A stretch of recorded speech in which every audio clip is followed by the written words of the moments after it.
Này,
cái két tiền này này, két tiền của bố mẹ nó bây giờ đang chuẩn bị nó mở này.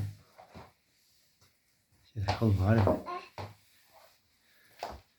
Ai già, lại ra cái chỗ điện của ông đây này. Ôi giời ơi, đi ra đây đi.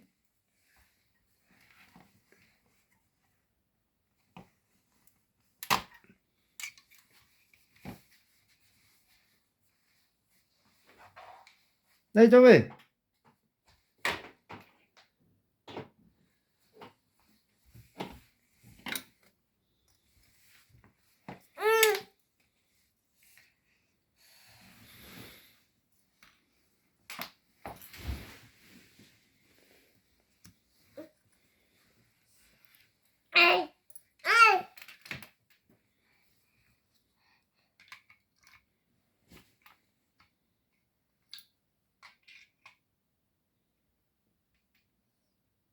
Kinh lắm.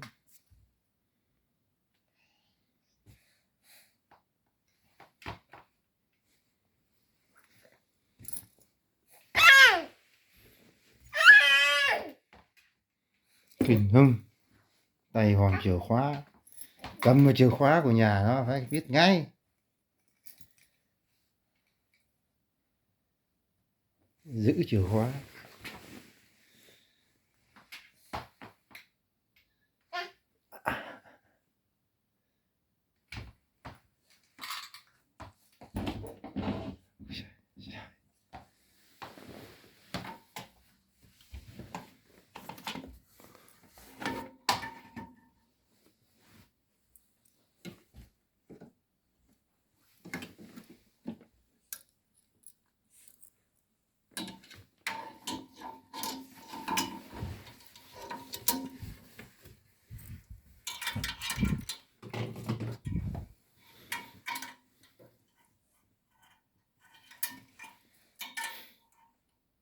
Kinh lắm, cái máy sưởi rồi này, cái máy sưởi giờ nó đi nó nục nọ nhà tìm tỏi. Ui dồi, đập thế thì hỏng cái cục nạp của ông.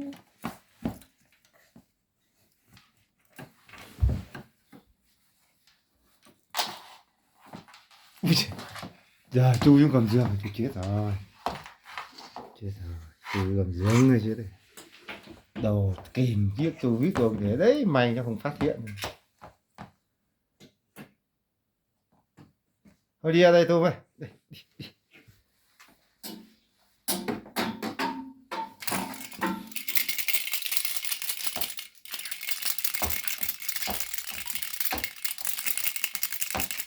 Quá đi cái đùi dày cộp cộp cộp cộp cộp. Ui giời, nhảy đấy.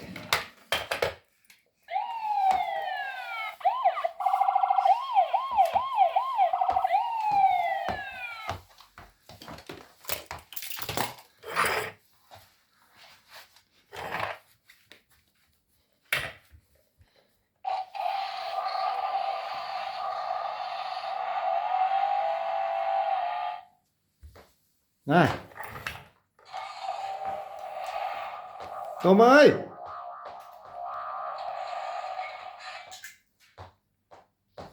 đây mà. Lại mà.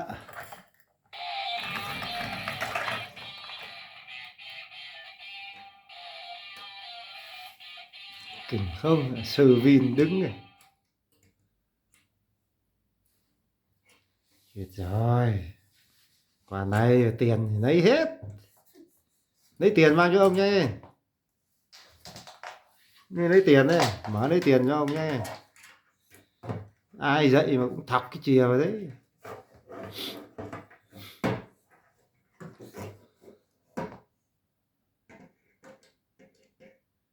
Ôi giời, kẻ trộm này.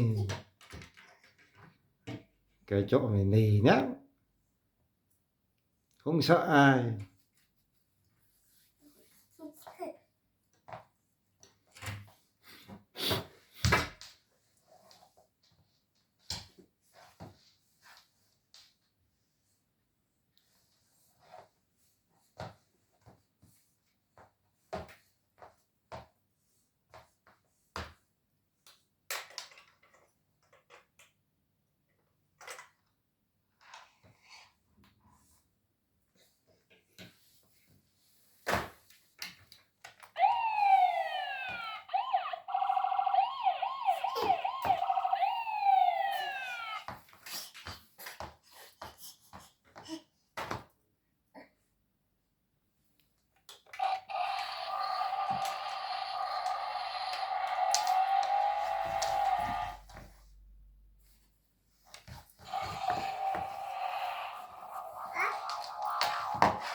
Thế rồi, phát hiện ra cái ổ điện này rồi. Ôi dồi ôi, tay. Cái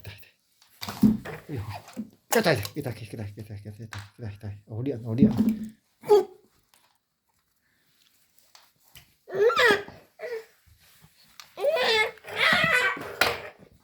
Không được, cái ổ điện này là không duyệt được. Không hề duyệt được thằng Tôm cái ổ điện. Phải chuyển chỗ ngay. Vào hết, mở két, khóa két các thứ xong bắt đầu. Ổ điện. À, thế rồi.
Tôm ơi, ra đây không?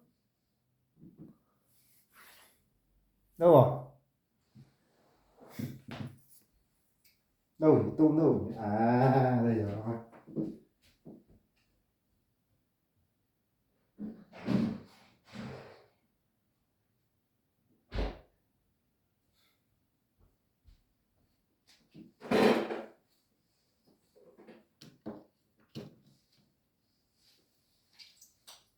Đây, đây mà.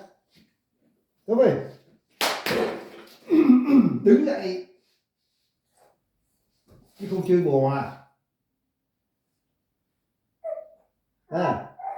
Nè.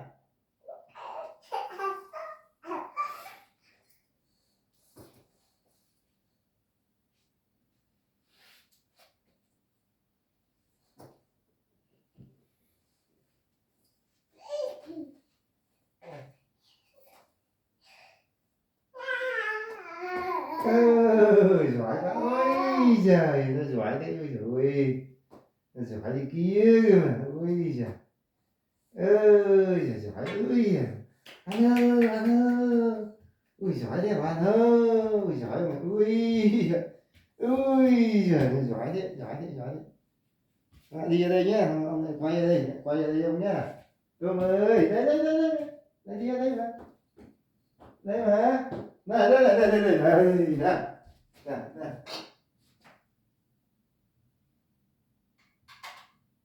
À, có đồ chơi rồi. Đây đây đây đây đây. À, nhìn này thèm không? Ô, thèm không? Thèm không? Ui giỏi thế, ui giời, ui giời, ui giời. Thế ông lại cầm về đây xong rồi đi về đây cắm nhá, đi về đây cắm nhá, đi về đây cắm.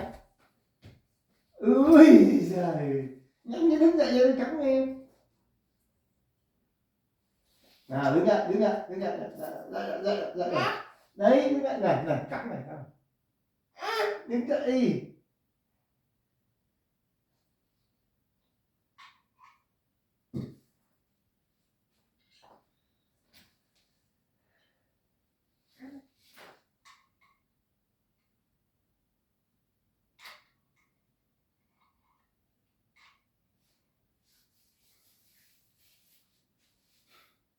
Ba rưỡi à. Này, tôi mày. À, đây, đi ra đây. Đi ra đây cắn nó.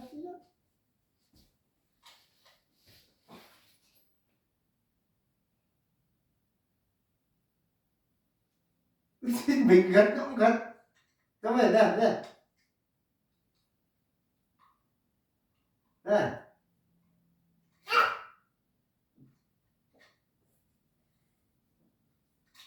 À đây, được rồi, nghĩ được cái này rồi. Này, cắm này. Cắm này. Đây cái này. Ui giời, cắm này. Tôi phải cắm này. Đây. Đây. Đây. Đây. Đây. Đây. Đây.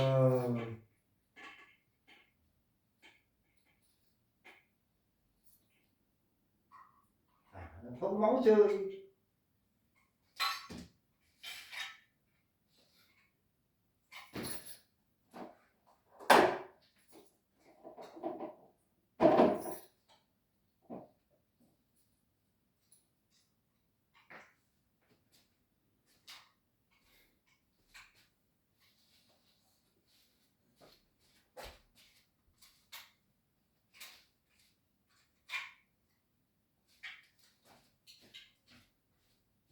Đây.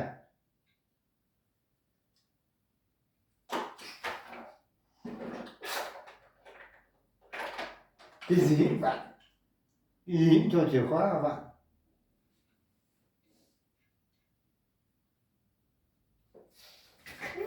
Đứng dậy, đứng dậy, đứng dậy. Không bò. Không bò, lớn một cái đây rồi bò. Ôi giời ơi. Nặng bò. Từ bò thì chơi gì? Trời. Ôi giời. Thiếu gì?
Đấy,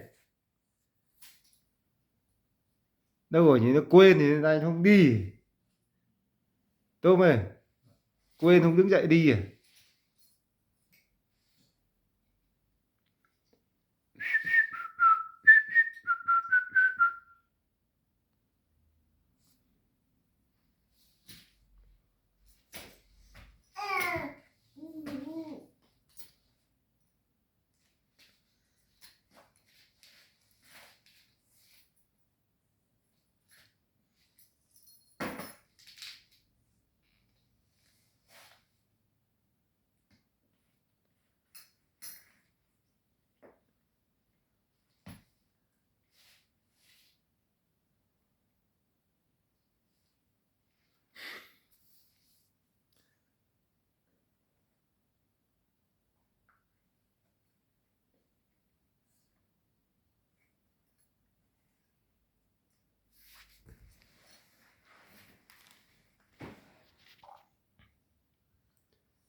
Ui trời, trời, trời, trời.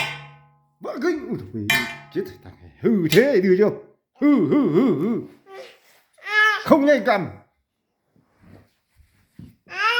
vỡ bàn.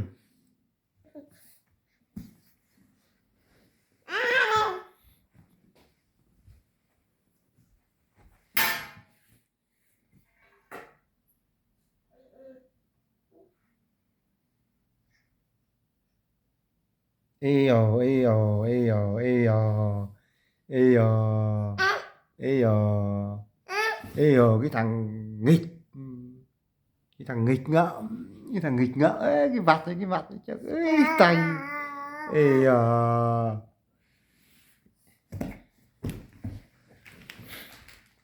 chết rồi, lại cái chú đít, cái chú đít, cái chú đít thằng tôm ấy.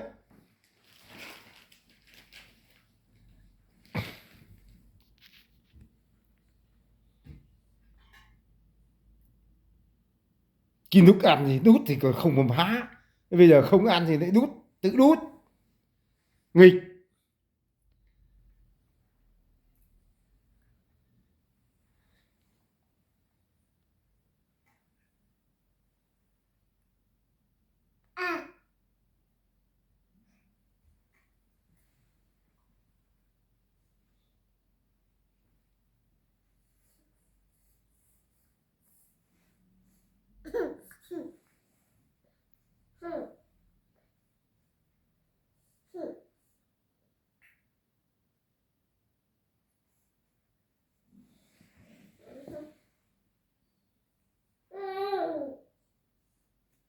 Thằng ơi, thằng kinh không, nghịch không, nó dẫm chân ông ấy, ui giời ơi, ôi còn Tuấn Ngân, ui giời cái chân này.